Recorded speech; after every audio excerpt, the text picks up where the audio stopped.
Com. All right, guys, let's get to the Indiana. Yeah. Shoo! The Iowa and Michigan game coming up. I think this is the largest favored championship game of the weekend. Michigan is favored by 22. 22.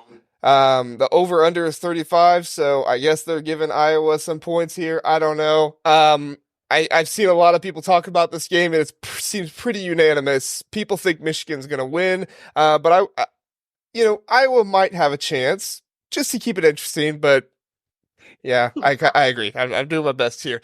Jason, let us know, what are your general thoughts on this game? To be honest, I mean, Iowa always has a pretty stellar defense. Points allowed, they're in the top four, so fourth. Michigan's first in the country. But their defense is always pretty good. I think they might keep it close, maybe the first few possessions on defense, but overall, I mean, their bread and butter was also special teams, and losing Cooper, so number 3 for Iowa, that's gonna hurt them. That obviously is gonna hurt them a little bit. Eric All, which I was surprised. So we just had a pod with Connor Berry from the inside the Nest, also a part of Big Banter. So check him out.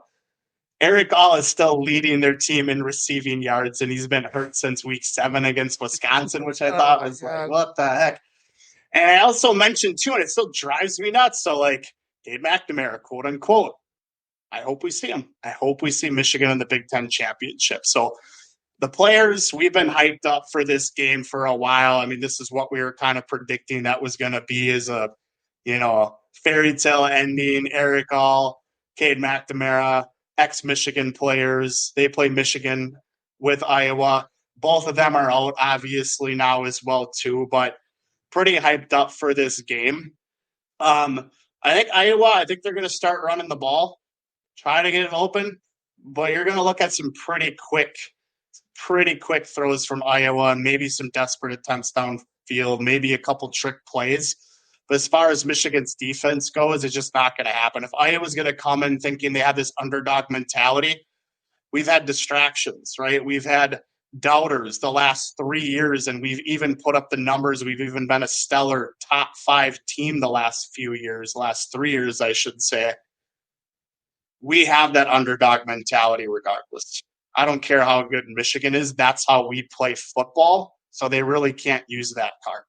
I'm thinking 44 Michigan, 13 Iowa.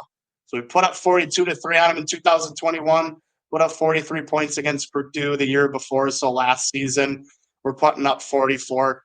Jim is finally back. You can look at the scores the last 3 games. I know they've been challenges, right? But when he is on the field and when he was back after that first suspension, after the first 3 games, we were putting up in the 40s. We were putting up in the 50s. We were gelling. Our offensive line was clicking. I know we don't have a Zach Zenter right now. So 6'5", mad respect. But we're 7 to 8 guys deep on that offensive line as well, too. And I don't think Iowa's defensive front's going to be able to apply pressure there. Jay Higgins, hell of a player for Iowa, 141 tackles. We're gonna get to his name, obviously, to a first team Big Ten on defense. But with Jim being back as well too, and Tony Pietti handing him the trophy, that's what I'm envisioning right now, and that's what I see the score being right now. That's the dream. That's the dream, huh? Just watching Tony Petitti give that. Yeah. Yeah. There'll be lots of pictures, I'm sure. Yeah, no, I think Zach Zenter's injury, obviously, I think that's going to impact them in the playoffs. I don't think that's going to impact them too much against Iowa. I mean, no disrespect to Iowa, but I think this more impacts some of their larger packages where they bring in 6, 7 offensive linemen.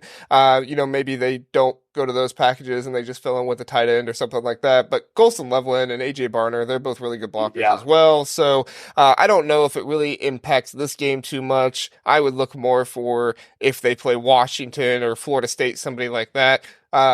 Possibly Oregon. We'll see what happens. One of those teams, I think it'll impact that more. Kins, what are your thoughts on this game? Yeah, he hit on a lot. Jason hit on a lot of the same points that I would probably have said. My score prediction, I think, is going to be 40-0.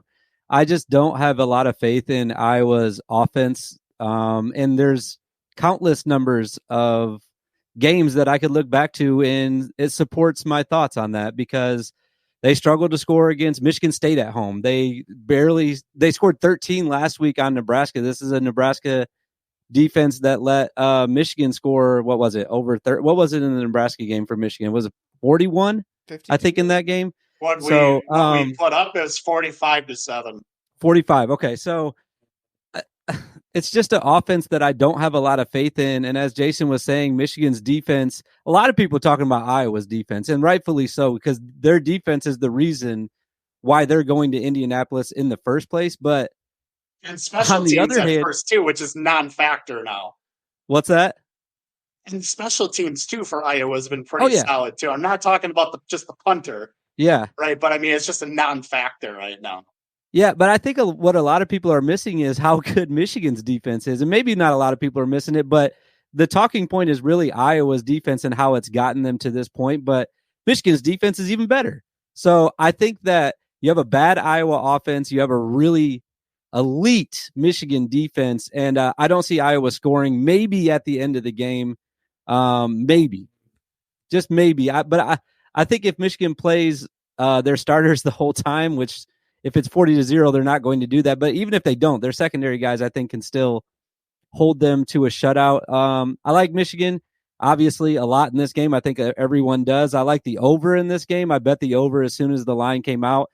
And that is strictly based on how many points I think Michigan is going to score. It has nothing to do with Iowa whatsoever. Like I said, Michigan's defense too good. Iowa's offense too bad. And Iowa's defense is good, but you look at, Ohio State, second-ranked defense last week that Michigan went up against, and they scored 30 points on them. So Michigan has no problem scoring points, and they're definitely not going to have a problem doing it at a neutral site this weekend with their head coach coming back and all the motivation in the world that they have going into this game. So I like Michigan big in this game. Yeah, it's crazy to think, too, real quick, just like, what was it, 2013, 2014? So when they established these divisions, so East and West, I mean, I know everyone's looking for a fairy tale ending, and we're not going to have divisions next year finally in the Big Ten Conference. Like, can Iowa pull it off? Like, I'm telling you right now, that underdog card's not going to work in their favor. It's not how Michigan plays in that mentality or physicality. But, a Big Ten West team has not won the Big Ten championship since establishing these divisions. It's only been legends and leaders, and we can't even talk about those divisions because they just sucked back in the past. But yeah, it's just been crazy. I mean, this is Iowa's third Big Ten championship. Almost beat Michigan State, but completely blown out in 2021. And we'll see what happens this coming Saturday as well too.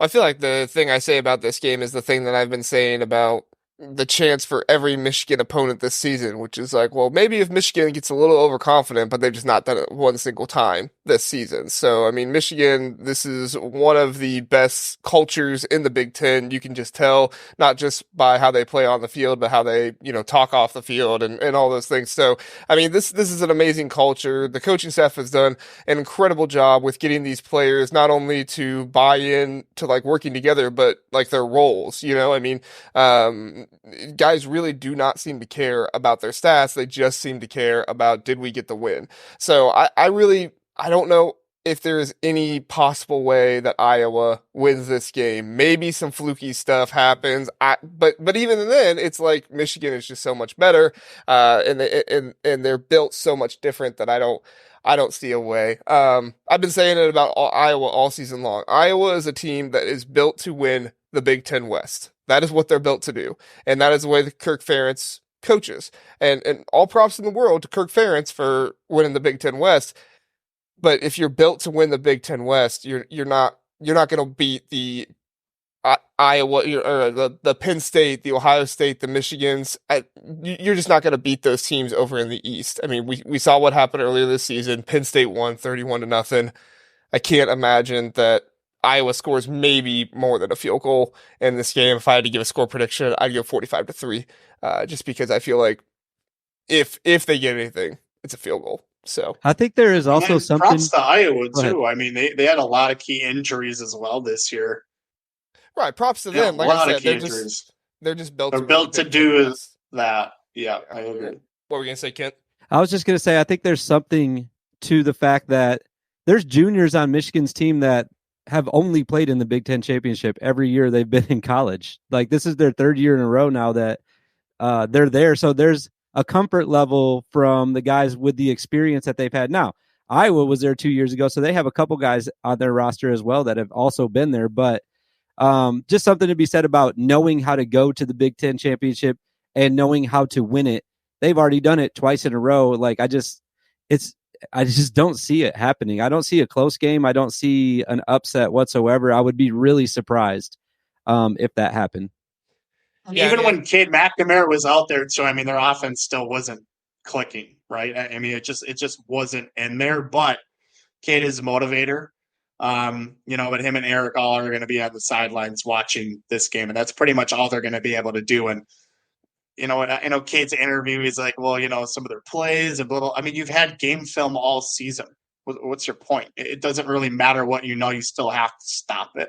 Maybe he's been going to the games and videoing. I mean, hey, that's advanced sign stealing.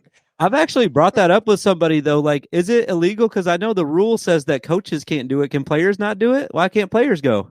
I don't know. Let's do that. Let's get that started.